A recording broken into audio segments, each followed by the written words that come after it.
तेरी महाराज की। उपस्थित आपके लोकप्रिय नेता जो विधानसभा चुनाव लड़ा आप सबके सहयोग से, यहाँ के चेयरमैन राजभवन जी,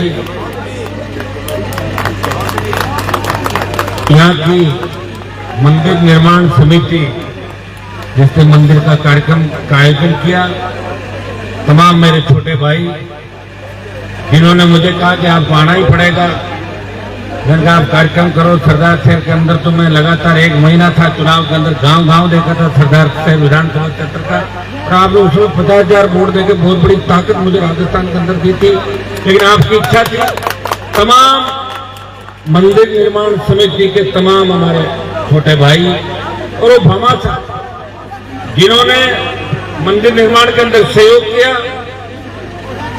हमारे यहाँ उपस्थित मंच से सारे नेतागण, अलग अलग पार्टियों के जो आए हुए, हजारों की तादाद में उपस्थित मौजूद बुजुर्गों, नौजवान साथियों और बड़ी संख्या में उपस्थित माताओं, बहनों और प्यारे बच्चों, मैं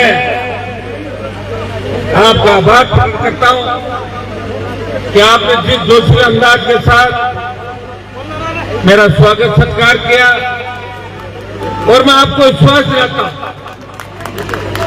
कि लड़ाई लंबी जरूर है, लेकिन जिस तरह वीर तेजाजी महाराज ने अपना वचन निभाते हुए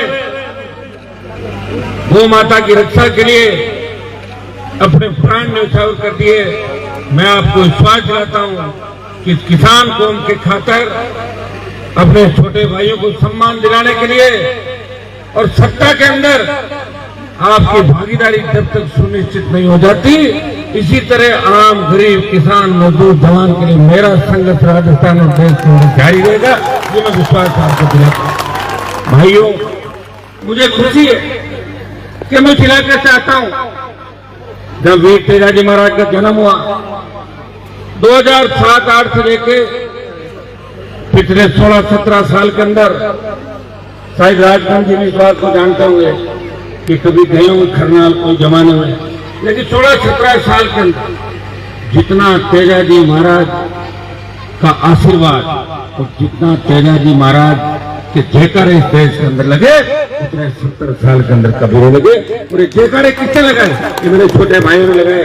और आज मुझे खुशी होती है जब मैं बेंगलोर के अंदर जाता हूँ, जब मैं चेन्नई में जाता हूँ, जब मैं पुणे, अहमदाबाद, सूरत और तमाम नॉर्थ ईस्ट से लेकर जहां जहां हमारे भाई रहते हैं, कहीं चूरू के किसान के बेटे हैं, कहीं नागौर के, कहीं बीकानेर के, कहीं गंगानगर, हनुमानगढ़, सीकर, चूरू, झुंझुनू, आपका तमाम जो जयपुर मेवाड़ का इलाका, जहां मैं कई कार्यक्रम में जाऊंगा, इस राजस्थान के तमाम किसान के बेटे, चाहे वो देश के किसी भी कोने के अंदर बैठे हैं, वो मजबूती से वहां इस राजस्थान का मान सम्मान भी बढ़ा रहे, हमारे समाज का सम्मान भी बढ़ा रहे।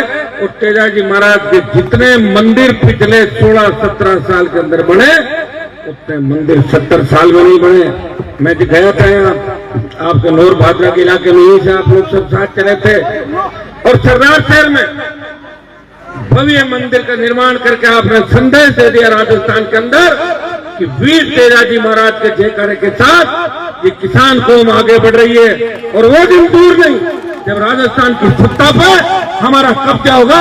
ये जवानों के अंदर जोश आपके अंदर है, वो जोश ये दिखा रहा है। अब वो तो दिखा रहा है, नहीं दिखा रहा, ये तो तय है कि आप जब तक मेरे नारे लगाते रहोगे और मैं बिना सत्ता के घूमता रहूंगा, ये तो तय हो गया। मेरे लोग तो एडजस्टमेंट कर लेंगे, कभी कांग्रेस, कभी भाजपा, कभी कभी तो राजमा ही नहीं आएंगे, लेकिन मैं तो मेरी पार्टी बना के चल रहा हूँ। मैं कोशिश कर रहा हूँ कि एक बार आपको उसके अंदर लेके आ जाए, ताकि राजस्थान के अंदर जो कहा कि 70 साल में ये नहीं कर पाए, वो राजस्थान में हो जाए। लेकिन हम अकेले से नहीं होगा राजस्थान, हमें शेड्यूल कास्ट के भाइयों को साथ रखना होगा, हमें ओबीसी को, उन तमाम भाइयों को जो आजादी का आंदोलन के अंदर, चाहे सामंतवाद के खिलाफ जो कंधे से कंधा मिला के हमारे साथ लड़ाई लड़ रहे थे, हो सकता है कि आज राजनीतिक महत्वाकांक्षा की वजह से कई लोग हमारे खिलाफ हो गए, लेकिन उस आजादी के आंदोलन में सामंती ताकतों के खिलाफ लड़ने में वो जाके उस समय भी हमारे साथ खड़ी थी, जो आज हमारे साथ आने को तैयार है। बस आप दोनों हाथ फैला के उन्हें गले लगाए, उस अंतिम छोर पे बैठे पीड़ित शोषित तबके को आप गले लगा के चलेंगे तो निश्चित रूप से राजस्थान के अंदर सत्ता आपकी आ जाएगी। भाइयों, मुझे वो सौभाग्य प्राप्त हुआ राजस्थान के अंदर, जब मैं दिल्ली के अंदर बात करता हूं, एक बात चलती है कि राजस्थान में तो कभी तीसरी पार्टी बनी नहीं, थर्ड फ्रंट था ही नहीं। तब एक बात चलती है, लोग कहते हैं कि राष्ट्रीय लोकतांत्रिक पार्टी किसान के बेटे ने बनाई राजस्थान के अंदर, और उस राष्ट्रीय लोकतांत्रिक पार्टी के बाद दूसरी जो पार्टी बनी वो भारतीय आदिवासी पार्टी बीएपी बनी है। और दो शासक, एक आरएलपी का और एक बीएपी का, इस देश के किसान और जवान के लिए लड़ रहा है, वो देश के दलित के लिए लड़ रहा है, देश की महिलाओं के लिए लड़ रहा है, देश के मध्यम वर्ग के लिए लड़ रहा है। जब अग्निवीर लाया जाता है तब देश में कोई आवाज नहीं उठाता। उन फौजी भाइयों के लिए और मेरे छोटे भाइयों के जज्बे के लिए अगर कोई लड़ाई लड़ता है तो नागौर का शासक इस अग्निवीर भर्ती को समाप्त करके आपकी तकलीफ को समझता है। जब देश का किसान तकलीफ के अंदर होता है, पंजाब से आंदोलन उठता है, राजस्थान में आंदोलन नहीं था। जब तीनों कृषि बिल आए थे तो भारतीय जनता पार्टी के कई सांसदों ने अपने फेसबुक अकाउंट में डाला था कि मोदी जी कितने अच्छे कानून लाए। डाला कि नहीं डाला, भूल गए क्या याद है आप लोगों को? याद है तो सुन लो, पीछे भी चले जाओ थोड़ा सा। भाइयों, पंजाब से आंदोलन हरियाणा से उत्तर प्रदेश और दिल्ली तक आया। तब देश के किसान नेता जो आंदोलन कर रहे थे, उन्होंने मुझे कहा कि हनुमान जी, आप मोदी की सत्ता को ठोकर मार के अगर हमारा साथ दे दो और राजस्थान में अगर ये आंदोलन की चिंगारी लग जाए तो निश्चित रूप से मोदी पे दबाव बढ़ेगा। भाइयों, उत्तर भारत के अंदर अगर आपकी कौम में से किसी सांसद ने मोदी की सत्ता को ठोकर मार के आपका सम्मान देश में बढ़ाया, वो आपके सामने खड़ा है, वो सत्ता को ठोकर मार के आपकी लड़ाई। मैंने कहा था कि मैं कांग्रेस भारतीय जनता पार्टी से बिना गठबंधन राजस्थान का लड़ूंगा। लड़ा, और लड़ने वाला शहीद भी हो जाता है और जीत भी जाता है। हो सकता है मेरी सीट एक कम हो गई होगी, लेकिन दोबारा जब मैं कांग्रेस अलायंस के साथ आया तो जिस कांग्रेस का खाता नहीं खुला था, 11 सीट गठबंधन में लेके हम वापिस पहुंचे, 11 सीटों के साथ पहुंचे। वो तो कांग्रेस पार्टी अगर गुटों में बंटी हुई नहीं होती तो 5 और सीट आती और 16 लोग वहां पे होते। आज जो दिल्ली का रिजल्ट आया उससे आपको मायूसी नजर आई होगी। वो इसलिए कि इंडिया अलायंस जिसके अंदर मैं बैठा हूं, कांग्रेस पार्टी में इंडिया अलायंस का प्रमुख दल है, मुख्य दल है वहां का, और हम सब मिलके और देश के अंदर मोदी सरकार के खिलाफ लड़ाई लड़ रहे। लेकिन दुर्भाग्य देश यहाँ जो उपचुनाव का जो खेल खेला, 5 जगह कांग्रेस की जमानत जगह सिर्फ गिरफ्तार मत करो, पेपर लीक के मामले साहब हमें छोड़ दो, हम तो आपकी गोद में बैठे। ये मिला जुली का खेल यहाँ पे चला, और ये मिला जुली का खेल दिल्ली में चला।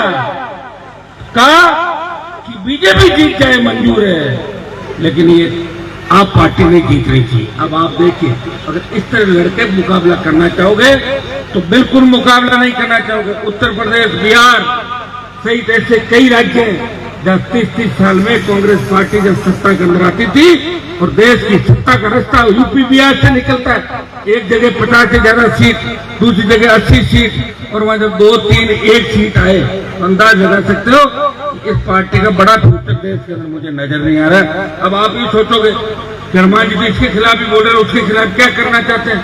पार्टी बना दी ना, पार्टी बना के मैंने मेरा जीवन आपको समर्पित कर दिया। अगर आप वोट दोगे और लड़ लूंगा 28 तक, और नहीं दोगे तो आप हाथ जोड़ के कहूंगा अब आप संभालो और मजबूत आदमी ले आओ 30 साल लड़ने के लिए। कि उम्र तो फिर उम्र मेरा हाथ में थोड़ी, उम्र अगर 200 साल और आ जाए अलग से तो मैं और लड़ लूंगा, ढांडी चला जाऊंगा। भाइयों, मैंने प्रयास किया, कोशिश की, और वो कोशिश और प्रयास का ही परिणाम था कि राजकारण जी 80,000 पे पहुंच गए। शुरुआत जो 47,000 की थी, आप 80 पे पहुंचे ना, 80,000 आए, 80,000 तो 47 की शुरुआत थी, 80,000 पे पहुंचे। थोड़ी हिम्मत रखो, हिम्मत नहीं रखोगे बीच में गाड़ी इधर उधर हो जाती, फिर वो 80 के 1 लाख भी हो सकते। मैं हूं ना 3 के अंदर 37, तो धर्मेंद्र हेमा मालिनी मेरे खिलाफ आए थे, उस समय धर्मेंद्र हेमा मालिनी का कितना बड़ा नाम था 20 साल पहले, बताओ। लोग तो धर्मेंद्र को देखने के लिए कूद जाते थे। उस धर्मेंद्र हेमा मालिनी से लेके तमाम वो बड़े घराने राजस्थान के जो ये कहते थे कि हनुमान क्या कर लेगा, उन तमाम घरानों की मदद करी जो वो पीड़ित थे, तकलीफ में थे। कोई राजस्थान में ऐसा नेता नहीं है जिसने मेरे से मदद नहीं ली। हाँ, ये सही है, किसी ने 18 में बंद कमरे में आके प्रणाम किया और किसी ने 23 के अंदर किया, लेकिन एक एक नेता ने मेरे से मदद नहीं की। और जब मुझे आवश्यकता पड़ी तो मेरी मदद करने के लिए कोई नहीं आया। मेरी मदद सिर्फ उन जवान और किसान के बेटों ने की। और भाइयों, मेरा दिल देखिए, जब भी आज इस प्रदेश के अंदर जिस तरह पेपर लीक की घटनाएं हो रही है, अभी आपने 15-20 दिन पहले देखा होगा कि जो नई आबकारी नीति बनी है, मैं तो शराबबंदी की बात करता हूं कि प्रदेश में शराबबंदी होनी चाहिए गुजरात की तरह। तब छोटे ठेके दिए गए, छोटी दुकान, एक्स आर्मी, रिजर्वेशन, जिससे बच्चों को रोजगार मिला। अब नई शराब नीति करनी, समूह बना के और कहते हैं भाई 150-200 दुकान का ठेका कोई ले सकता है। पहले जो लोग रेड पार्टी रखते थे, आप याद करो 20 साल पहले, अपने समाज से कई टायर में पुराना दारू बेचा करते थे, कई तरह के लोग थे, और वो कहां पहुंच गए। अगर शराब की यही नीति रही तो शराब माफिया राजस्थान के अंदर फिर हावी हो जाएगा और ये बेरोजगार हो जाएंगे। कल शराब कि मैं देखो, मैं शराबबंदी के खिलाफ, शराबबंदी के पक्ष में, शराब बंद होना चाहिए, लेकिन चूंकि बंद नहीं हो रहा है, 25,000-30,000 करोड़ का रेवेन्यू मिलता है सरकार को शराब से, तो सरकार क्यों बंद करेगी? सरकार चल रही है। तो हमने ये कहा कि भाई इस पुरानी जो रेड पार्टी वाली नीति है, इस माफिया राज को मत पनपाओ। छोटे बच्चे जिस तरह दुकान लेकर चला रहे हैं, एक आर्मी वालों को मिल रही, दूसरे मिले कमा के खा रहे हैं, तो पूर्व की बातें इस चीज को करना चाहिए। ये आंदोलन जो कर रहे हैं शराब के दुकानदार, इस आंदोलन का मैंने समर्थन किया और लोकसभा के अंदर इस बात को उठाया कि मोदी जी, आपने जिस भजनलाल को बनाया राजस्थान के अंदर, वो भजनलाल जी दूसरा माल समेटने के अंदर लगे राजस्थान के अंदर। इस पर ध्यान देना चाहिए दिल्ली की सरकार को। और आपको जानने मेरी आवश्यकता पड़ी, तीनों कृषि बिलों के खिलाफ मोदी की सत्ता को ठोकर मार के एक व्यक्ति निकला। ये छोटी बात नहीं होती। कोई व्यक्ति प्रधान और सरपंच की कुर्सी नहीं छोड़ता। वो दिल्ली में छोड़ के आया, यहाँ छोड़ के आया, आगे छोड़ी, पीछे छोड़ी, जब पड़ी। और एक अगर मैंने कह मैं इसके साथ हूं तो दोबारा उसके खिलाफ नहीं हुआ। मेरी कथनी और करने में कोई अंतर नहीं। हो सकता है मैं 70 सीट नहीं जीता, लेकिन राजस्थान के प्रत्येक गांव ढाणी के अंदर अगर एक समर्थक, 2 समर्थक भी मिलते हैं, अगर अपने झंडे के साथ किसान आंदोलन किया, अपने झंडे के साथ अग्निवीर को समाप्त करने की देश के अंदर बात करी, अपने झंडे के साथ इस कौम का देश के अंदर नाम किया, तो अपने झंडे के साथ उन पहलवान बेटे को न्याय अगर किसी ने दिलाया, नागौर के शासक देश और किसान कौम के सम्मान की लड़ाई हमेशा लड़ी। समय निश्चित रूप से आएगा।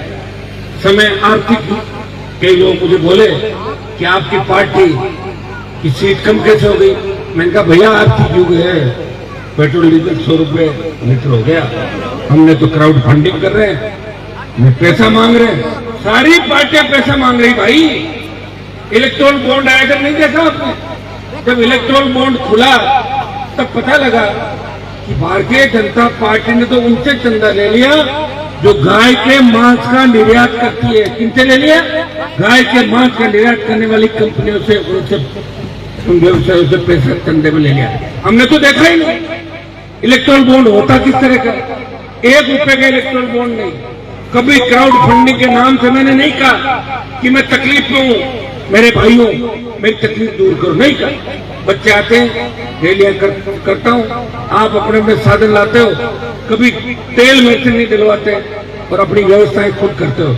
लेकिन मैं भी तो कुछ व्यवस्थाएं करता हूं, जो बड़े डोम बढ़ते हैं और व्यवस्थाएं होती है, मुझे भी करनी पड़ती है। आप सोचो, एक व्यक्ति जो अमित शाह मोदी की ईडी से नहीं डरता, वो सीबीआई से नहीं डरता, वो हार्डकोर अपराधी जो कहते थे कि हनुमान को मार देंगे, ये कर देंगे, उनको उनकी सही जगह पहुंचा के रास्ता दिखाया।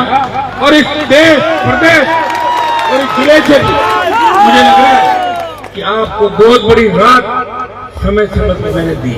ये आप जानते हैं, सारी हिस्ट्री आप पढ़ोगे मेरी तो आपको लगेगा कि मेरा इस किसान कौम और जवान की जितनी सेवा मैंने की है, लगातार 1993 से लेके 30 साल का लंबा समय हो गया। 30 साल का मुझे याद है, जब मैं कॉलेज का अध्यक्ष हुआ करता था तब भी खूब भीड़ रहती थी। बच्चे आते थे, भाई साहब एडमिशन कराओ, मेरा ये कराओ वो कराओ, रहने की व्यवस्था ही कराओ।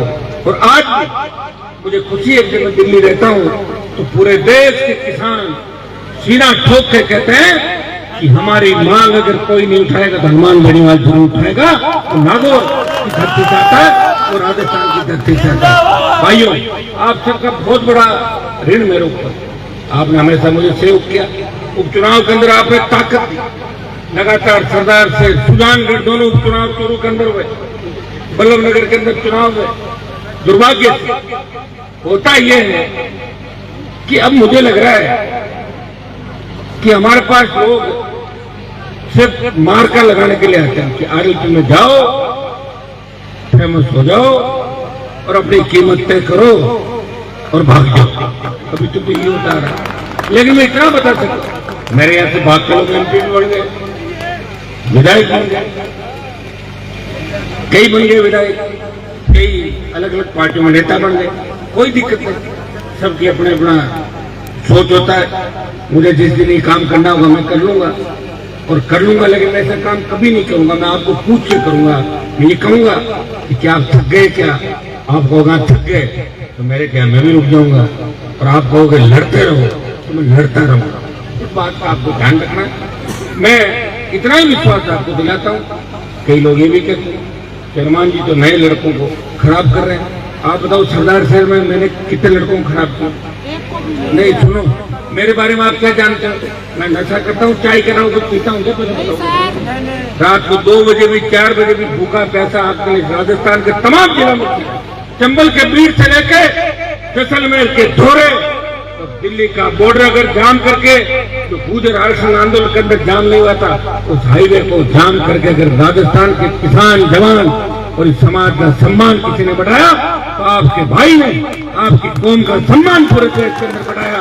और जब वो लोकसभा के अंदर जाता है तो प्रधानमंत्री और गृह मंत्री भी देखते हैं कि हनुमान पता नहीं कब क्या कर दे और कौन सा मामला ले आए। मुझे 20 सांसदों की जरूरत नहीं है, 20 MP जो काम करते हैं वो मैं अकेला ही कर देता हूँ खड़ा होकर वहां पर। कि आपने मुझे हमेशा देखा राजस्थान की विधानसभा का आपने देखा कई लोग मेरा अनुसरण करने का प्रयास जरूर करते हैं, लेकिन 2-3 दिन में थक जाते हैं और फिर प्रॉपर्टी डीलर बन जाते हैं, या कोई प्लॉट पर कब्जा कर लेते हैं, या लंबी कोठी, बड़ी गाड़ी और दूसरे चक्रों के अंदर फंस जाते हैं। लेकिन मुझे आपने देखा लगातार लड़ा भाई, लड़ाई में बहुत जोर आता है। पटवारी से नहीं लड़ सकते आप। एक व्यक्ति मुख्यमंत्री से लड़ता है, वो वसुंधरा जो कहती है कि हनुमान को ठीक कर दूंगी।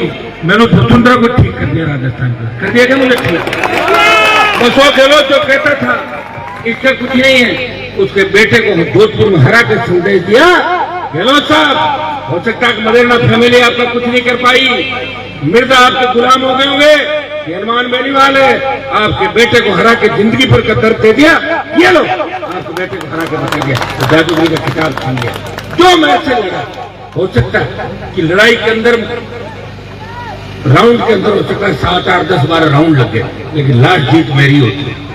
लेकिन अब यार आप जानते हो ये खेल है वोट का। अब आप कब समझोगे, कब जानोगे? मैंने आपको बता दिया कि 28 तक और कर देंगे, चलो 28। अब आप 28 से 33, 38 थोड़ी राजगंजी जवान थे जमाने में, अब मैं से बड़े उम्र में मैं भी सरक जाऊंगा। धीरे धीरे ऐसा लगता है कि यार हमारी भी उम्र 50 पार कर गई, फिर 55 पार, 60 पार, और फिर चलो कोविड के बाद तो आपको पता क्या होना। तो आप लोगों को भी ये तय करना है कि आने वाला जो चुनाव है, इतने समझदार जिस दिन आप बन जाओगे ना, देश के अंदर आपको मुख्यमंत्री मांगने की जरूरत नहीं है। आज सोशल मीडिया में देख रहा था, बच्चे कहते दिल्ली का CM हमारा बना दो।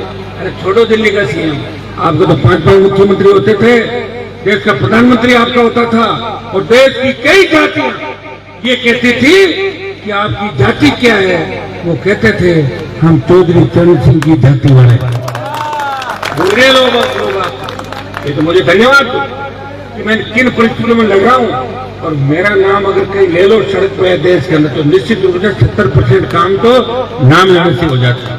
ये टोल नाकों पर चल रहे हैं, कई बच्चे रात को फोन कर रहे हैं, साहब मैं मध्य प्रदेश से बोल रहा हूँ 2 बजे, क्या बात हो गई कि टोल वालों ने पकड़ लिया। अरे मैंने कहा एमपी में तो टोल लगता है, राजस्थान में भी लगता है कि साहब आपसे बात अब कर ली, बात कोशिश करता हूँ टोल वाले बात लेकर संबंधित थाने वालों को करता हूँ। अरे यार रात को 2 बजे जगा दिया, बोला एमपी साहब का फोन आया 2 बजे में, निकालो इसको, किसी बात होनी चाहिए, बेचारे की बात खराब नहीं हो।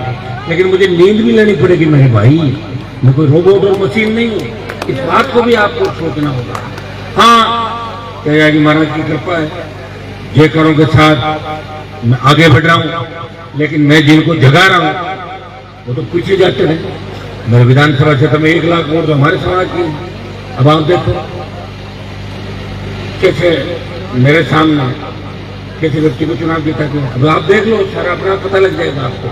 जिन्हें एक मैं सोच रहा था कि नागौर बड़ा मजबूत है, आप चूरू वाले भी बड़ी चिंता करते थे, आप कहते थे आप नागौर वालों का क्या कहना। लेकिन अब आप ये कहते होंगे ना कि बीमारी सब जगह हो गई, सब जगह।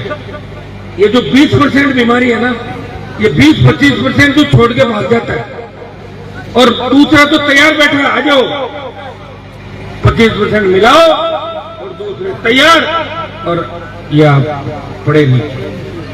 मैं कोई हारा नहीं क्यों लोग हार गए, हार कहां गए।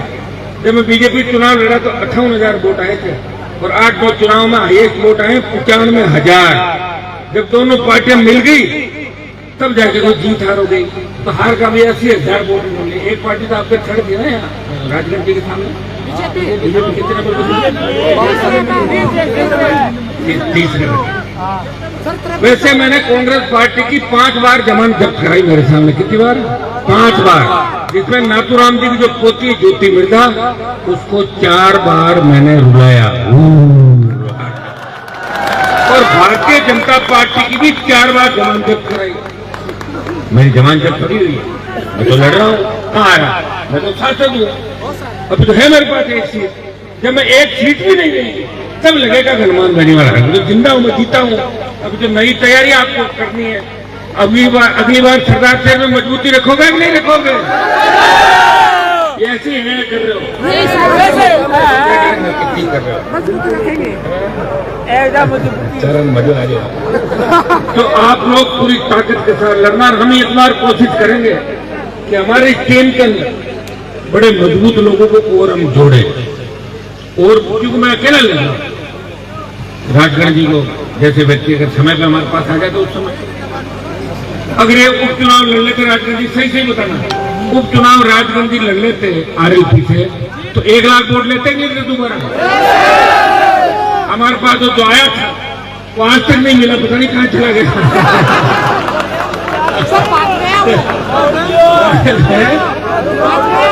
लग रहा है राजगढ़ जी ने उसको घुमाने के लिए विदेश भेज दिया,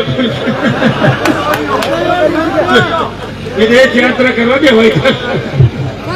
तो भाई अब सुनो, देखो आजादी की जो लड़ाई है ना, कोई बड़ी बात नहीं, मुझे कुछ भी नहीं मिला। ये भी हो सकता कि मैं लड़ता लड़ता उम्र निकल जाए, लेकिन मेरी लड़ाई का फायदा इस कौम को जरूर मिलेगा। ये मैं बता दूं आपको कि आपके, अब आप कह दोगे कैसे मिलेगा? बन गए ना धनखड़ साहब उपराष्ट्रपति, कहीं लेकिन हमारे देश लोगों के है ना चारों तरफ। हो सकता है दिल्ली में भी नया करिश्मा हो जाए। रोकना है नौजवानों को, बना दो जाट को उपराष्ट्रपति, बना दो जाट को सीएम। इसके अंदर क्या फर्क पड़ रहा है? दिल्ली कौन सी कोई बड़ा राज्य है? दिल्ली में तो दिल्ली की पुलिस ही नहीं दिल्ली वालों के पास। जयपुर का नगर निगम और दिल्ली का सीएम, बता रहा हूँ काम ही नहीं दिल्ली सीएम। तो भाई नाली की सफाई करना, नाले साफ करो, और नहीं है भाई काम। तो दिल्ली सीएम का नजदीक नाम बताओ, वहां नहीं है।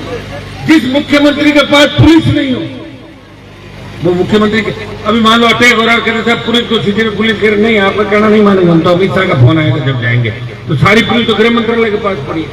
सारा दिल्ली तो केंद्र का हस्तक्षेप है।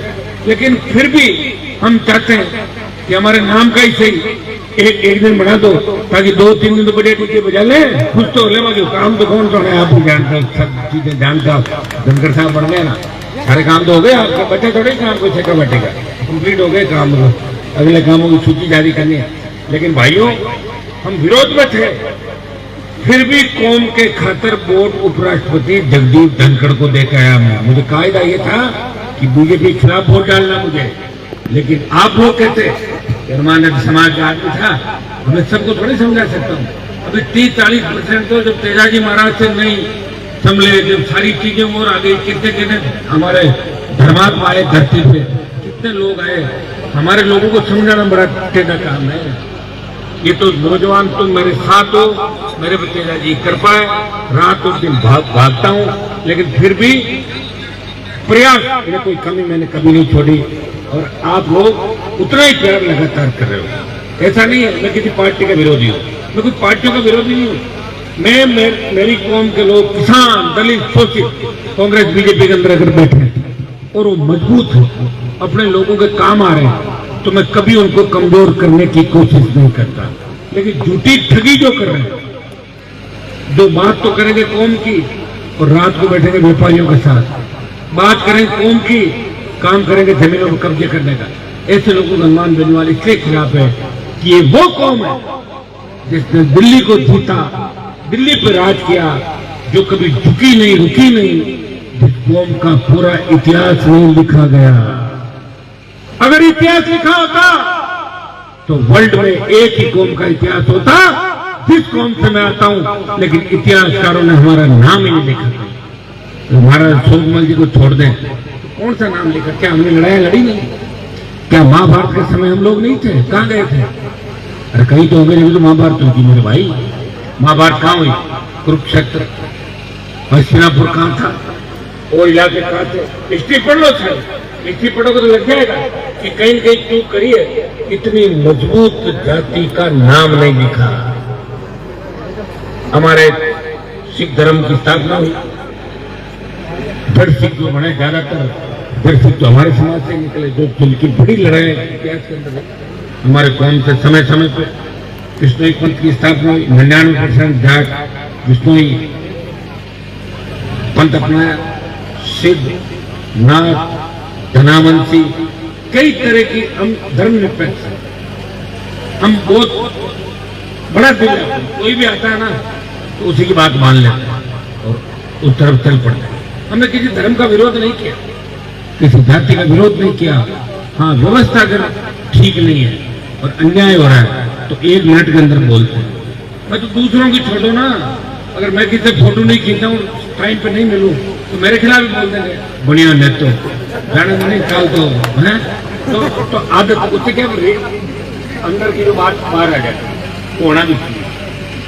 तो जाट बड़ा तो रहेगा ना, तो है तभी तो मैं लड़ रहा हूँ भाई। मुझे भी लोग कह रहे क्यों लड़ रहे हो आप? मुझे कई लोग ये कहते हैं कि साहब अब लड़ाई छोड़ के और थोड़ा सुधार कर लो। मैंने कहा जिस दिन मैंने सुधार कर लिया उस दिन मैं 0 पा जाऊंगा। ये लड़ाई तो मेरी TRP भाई, संघर्ष से तो मैं आगे बढ़ा हूँ, इस संघर्ष को मैं कभी नहीं छोड़ सकता। इतना विश्वास मैं आपको दिलाता हूँ। और मुझे इस बात की खुशी है कि सरदार शेर के लोग मुझे इसी तरह मानते हैं जिस तरह खेवसर, नागौर और मारवाड़ के लोग मुझे मानते हैं। इतना ही प्यार आप मुझे करते हैं। दूसरा एक कारण और भी प्यार करने का, जब मैं विश्वविद्यालय के अंदर राजनीति करता था, नागौर के बहुत कम वोट थे। सीकर, झुंझुनू, चूरू, भरतपुर, अलवर ये वोट ज्यादा थे। जयपुर, अजमेर, भीलवाड़ा का पढ़ाई का माहौल नहीं था उस समय 25 साल पहले। लेकिन वो प्रेम आज आपका कहीं कहीं किसी गांव से मेरा जुड़ाव है और मुझे आपने संघर्ष करते हुए देखा है और आपको मेरे पे भरोसा भी है और आपको तकलीफ भी होती है। जब मैं तकलीफ में होता हूँ तो देश के प्रत्येक किसान के बेटे को तकलीफ होती है और मेरे में जातिवाद नहीं है। मैं कल परसों लोकसभा के अंदर कह रहा था कि गुजर रेजिमेंट बनाओ देश के अंदर, आई रेजिमेंट बनाओ, दलित मेरे भाई। मैंने ये भी मामला उठाया कि हाईकोर्ट के जज नहीं हमारे, जाट, मुस्लिम, मेघवाल, मीणा, गुर्जर, यादव, तमाम जातियों की बात करता हूँ। दूसरी जातियां हमारी कितनी बात करती है वो भी आप भाषण देते हो, हमें बताओ निकाल कर कितनी बात करते हम ही। टोल मुक्त राजस्थान, क्या हमारा टोल मुक्त होगा? क्या सबका नहीं होगा? कर्ज मुक्त किसान, कौन सा किसान? कर्जा सबका माफ कर दो और वोट कांग्रेस बीजेपी को डाल दो, तो कौन जो जातिवाद करे? अरे भैया, देश के अंदर जब किसानों का आंदोलन चला था तो कायदे से जो खेती करता है वो किसान है, तमाम लोगों को हमारे साथ आना चाहिए था, नहीं आए। ये तो ईश्वर की कृपा थी कि पंजाब, हरियाणा, यूपी, राजस्थान मोदी जी इतने डर गए कि डरे मोदी ने तीनों कृषि बिल वापस ले लिया। नहीं लिए आपका मान सम्मान रह गया थे पूरे देश के अंदर, अगर नहीं होता तो क्या कर लेते। सरकार का तो हजारों तरह की बात होती है और लोग कितना जल्दी भूलते हैं। वो मैं उदाहरण आपको बता दूं कि वसुंधरा जी ने 80 गुजरों को मारा गोलियों से, कितना, और आज भी गुजर वसुंधरा जी का सम्मान करते हैं। आप तो भूल जाते हो ना बात को, तो याद नहीं रखते। रात खाए खाए और सुबह खाए, याद रहेंगे आप दूजो खाए। अभी कुंभ के अंदर इतनी बड़ी घटना हुई, याद है क्या? दूसरी का इंतजार करेंगे, अगली खत्म हुई घटना है। वैसे भजनलाल जी चले गए, आपको कोई दिक्कत वाली बात नहीं है ना, डुबकी लगा दी उन्होंने जाकर। तो मेरे भाइयों में इतना ही संदेश दूंगा, भाषण भी लंबा हो गया, मुझे जाना भी है। कल मैं कपासन का मेरा कार्यक्रम है, मैं आपको धन्यवाद दूंगा सरदार सेठ के अंदर। ये निश्चित है कि सरदार से नूर भादरा, हनुमानगढ़, गंगानगर, इधर तेजाजी महाराज के मंदिर बन रहे हैं। आप तेजाजी का जयकारा लगा रहे हो, आप सत्य के साथ हो, तो निश्चित रूप से आने वाला समय आप आए, इतना विश्वास मैं आपको दिलाता हूँ। जल्दी 13 तारीख के बाद इस प्रदेश के अंदर ऐसा ही भर्ती जिसको लेके आप बड़े चिंतित हो।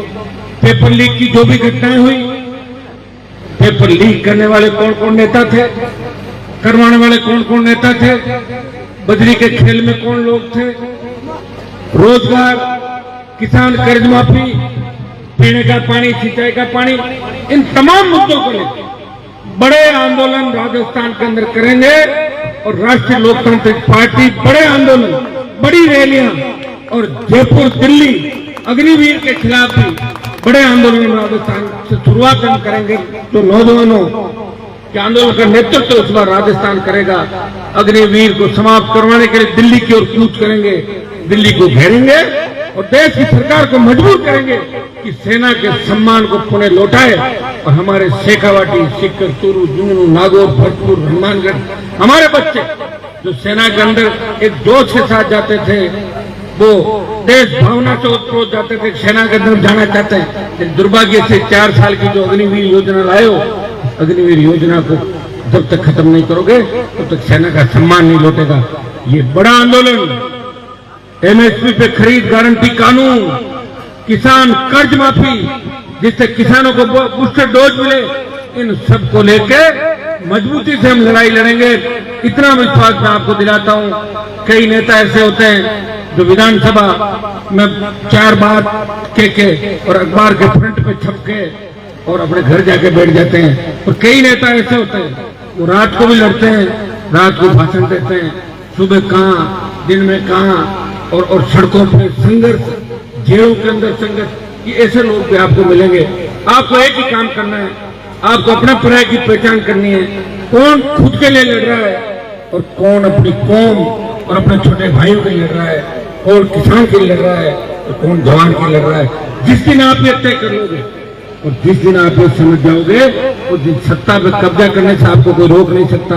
हम बटे हुए 30% चले जाते हैं, 25% चले जाते हैं, दूसरे तैयार है, 100% आते हैं और आपको मार दे देते हैं। और जब काम निकल जाता है उसके बाद गाड़ी जाने के बाद अपन कहते हैं कि काश मैं टाइम पर स्टेशन पे पहुंच जाता तो गाड़ी में सवार हो जाता, काश मैं पेपर देने आधा घंटे पहले पहुंच जाता तो मुझे बाहर नहीं निकाला जाता। ये काश, ये अपन चिंता बाद में जो करते हैं, एक बार पहले करके देख लो। ये राजस्थान के बारे में भी देश के राज्यों के अंदर लोग ये कहते हैं कि राजस्थान में कुछ नहीं कर सकते, ये तो खाते हैं और सोते हैं। मैं बता रहा हूँ आपको, देश के अंदर एक ही बात करते, राजस्थान वाले बातें करते हैं, खा पी के सो जाते हैं और एक पार्टी को एक बार इसको और एक बार इसको वोट देते हैं। भाइयों, हरियाणा में 3-3, 4-4 क्षेत्रीय पार्टियां बनी, पंजाब के अंदर बनी, यूपी में बनी, बिहार में बनी, झारखंड में बनी, पूरे साउथ में बनी। अब राजस्थान बचा हुआ है। महाराष्ट्र के अंदर कितनी पार्टियां बनी? ये राजस्थान बचा हुआ है कि कभी भी क्षेत्रीय राजस्थान की बनी क्षेत्रीय पार्टी को आपने 10-15 विधायक नहीं दी और 80 में अपन अकेले ही हैं। थोड़े से ऐसे के लोगों को मिला लो, कुछ एमएलए उनके बन जाएंगे, कुछ अपने बन जाएंगे। मुस्लिम तैयार है, दूसरी जातियां में तैयार है, समीकरण बन जाएंगे। उठो, इस बार बदल दो। जब केजरीवाल अकेला दिल्ली को बदल सकता है, जहां सबसे ज्यादा होशियार लोग आ रहते हैं देश के अंदर, दिल्ली में, जब वो दिल्ली में भारतीय जनता पार्टी को 3 पे ला सकता है, तो आपकी इतनी बड़ी ताकत है, इतनी बड़ी आबादी राजस्थान के अंदर, एक एक पड़ोसी को जोड़ो, एक एक भाई को जोड़ो, उसको समझाओ, उसकी तकलीफ समझाओ कि हमारे लिए कौन लड़ रहा है, दूसरों के लिए कौन लड़ रहा है, खुद के लिए कौन लड़ रहा है और पार्टी के लिए कौन लड़ रहा है। जब समझाओगे बात भी समझ में आ जाएगी। बहुत समय अपने पास, अभी 4 साल का समय है। आने वाले 4 साल बाद इस आने वाले पंचायत चुनाव के अंदर इस बार आपको बदला लेना है। आपको ये तय करना है कि हमारा भाई जिसने अपना पूरा जीवन सत्ता का सुख छोड़ के हमारे लिए कुर्बानी दे दी, वो क्या अकेला ही लड़ेगा? और मेरे अकेले को अगर वोट डालने हो तो मैं खुद ही डाल दूंगा। 80-85 लाख वोटिंग मशीन के पास बैठ के, दूसरों की जरूरत का है। वोट तो आप सब डाल रहे हो, और नासमझी की वजह से आज लोग उंगली उठा रहे हैं और हमें कोई सीरियस भी नहीं लेते। एक दिन लड़ते हैं और दूसरे दिन दूसरी पार्टी ज्वाइन करते हैं। एक दिन बयान दिया और दूसरे दिन उसी पार्टी को ज्वाइन किया। तो भाइयों, इस बात को पहचानना है, ये ताकत आपके अंदर है। बजरंग बली को भी ताकत याद कहते हैं ना, हनुमान जी भी जाड़ थे। लोग कहते हैं हनुमान जी महाराज जाड़ थे।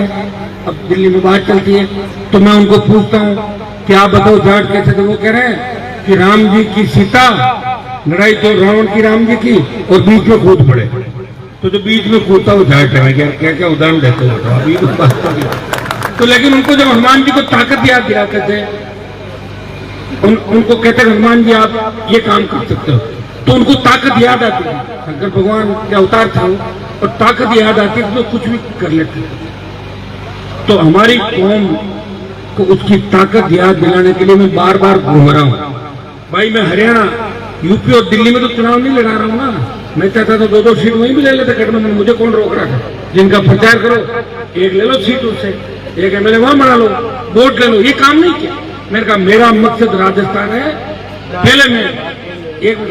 पहले मैं राजस्थान में लड़ाई लड़ूंगा, राजस्थान में संघर्ष करूंगा।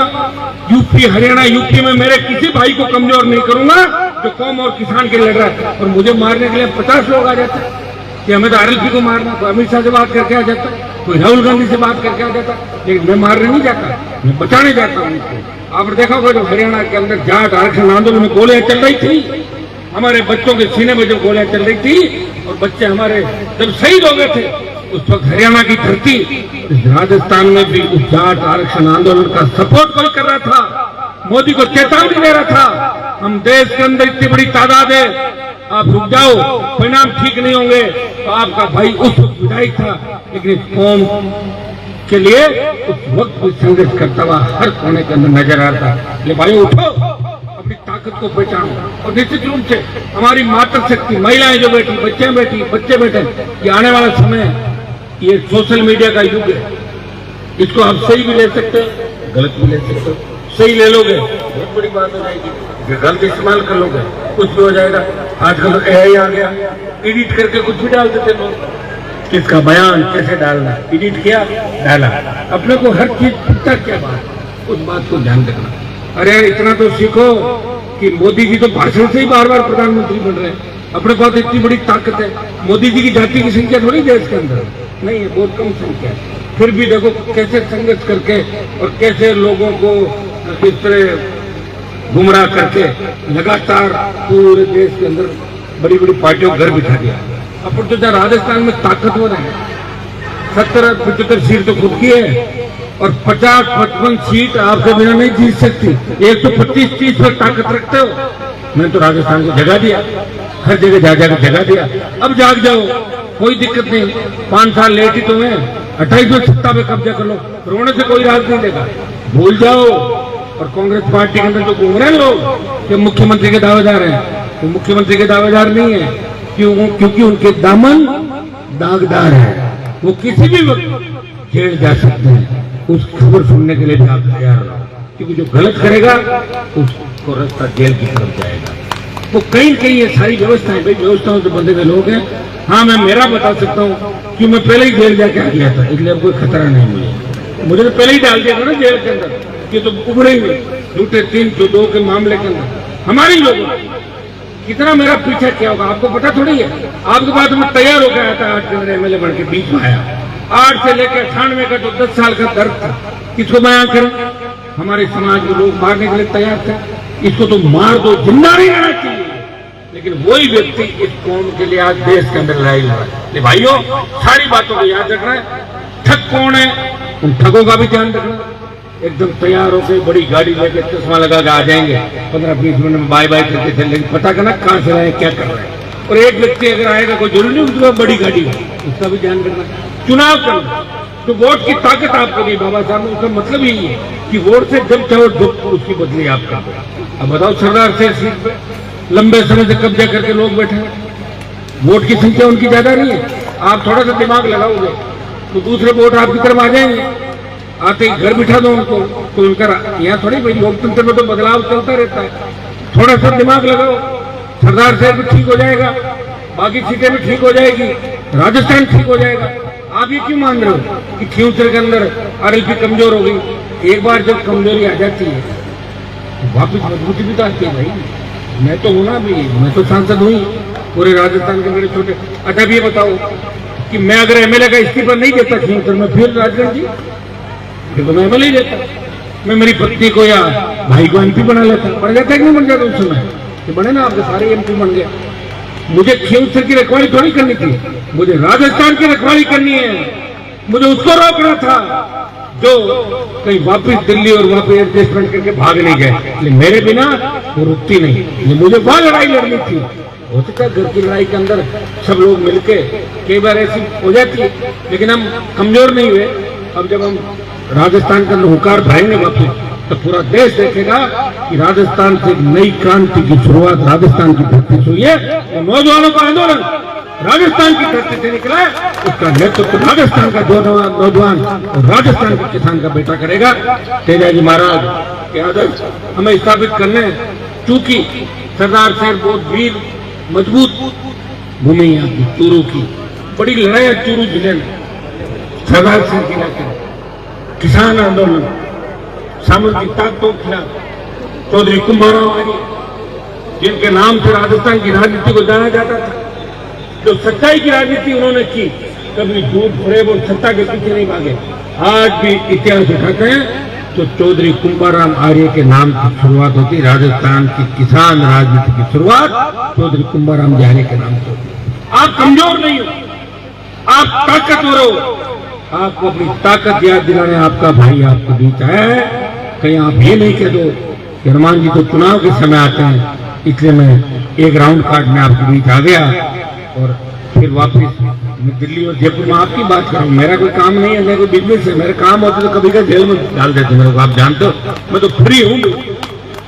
खाते की जांच कराओगे तो 10, 15, 20 हजार रुपए मिलेंगे उसमें, इसलिए उससे कोई दिक्कत वाली बात नहीं, कैश नहीं बनता। भाइयों मेरी तरफ से आप निश्चिंत रहो, कोई आपको नहीं कहेगा कि हनुमान जी ED, CBI और एंटी करप्शन या CID के डर से बैठ गए। मैं हमेशा आपको लड़ता हुआ मिलूंगा, आपका सम्मान कि देश के अंदर बढ़ाता हुआ मिलूंगा। आप देश प्रदेश के किसी भी कोने में अगर जाते हो और आपको लगता है कि कोई व्यक्ति पीड़ित है और उसे न्याय नहीं मिल रहा है, जो व्यक्ति मेरे पास आ जाता है और आप लोग कहते हो न्याय दिलाना, मैं जाता हूँ और उसको न्याय दिला के उठता हूँ, चाहे उसकी जाति कुछ भी हो। मैं हर जाति के लड़ाऊं और आगे भी सर्व समाज के लड़ते हुए आपकी सत्ता के अंदर आप सत्ता में कब्जा कैसे करो, सत्ता में आपकी वापसी कैसे हो। देश के अंदर 6 कैबिनेट मिनिस्टर हमारे वक्त स्थिति क्या हो गई। हमारे को एक आध मंत्री बना रहे, उनको खुद को ही नहीं पता उनके पास महकमा कौन था, कौन सी फाइल आएगी, ट्रांसफर का पता नहीं, आता नहीं। तो मेरे भाइयों कितना कमजोर करने का प्रयास हमारे को किया है, लेकिन हम पूरी ताकत के साथ नए सिरे से उभरेंगे और पुनः राजस्थान और देश की सत्ता पर कब्जा करेंगे। बहुत बहुत आपको धन्यवाद कि आपने मुझे आमंत्रित किया और हजारों की तादाद के अंदर नौजवान सरदार साहब के अंदर आए। मैं आपको विश्वास दिलाता हूं कि पूरी ताकत के साथ लड़ेंगे और आप इस लड़ाई के अंदर मेरा हमेशा साथ दोगे। किसान कौम का जहां पसीना बहेगा वहां खून दे के भी हनुमान बेनीवाल इस कौम की रखवाली करेगा, आगे खड़ा मिलेगा। पीठ दिखा के नहीं भागेगा और मेरे भाइयों का सम्मान इस देश के अंदर बढ़ाऊंगा, ये मैं विश्वास आपको दिलाता हूँ। साधु बाबा कोई बात कहना चाहेंगे? धन्यवाद है, बहुत बहुत धन्यवाद हनुमान जी भाई साहब का।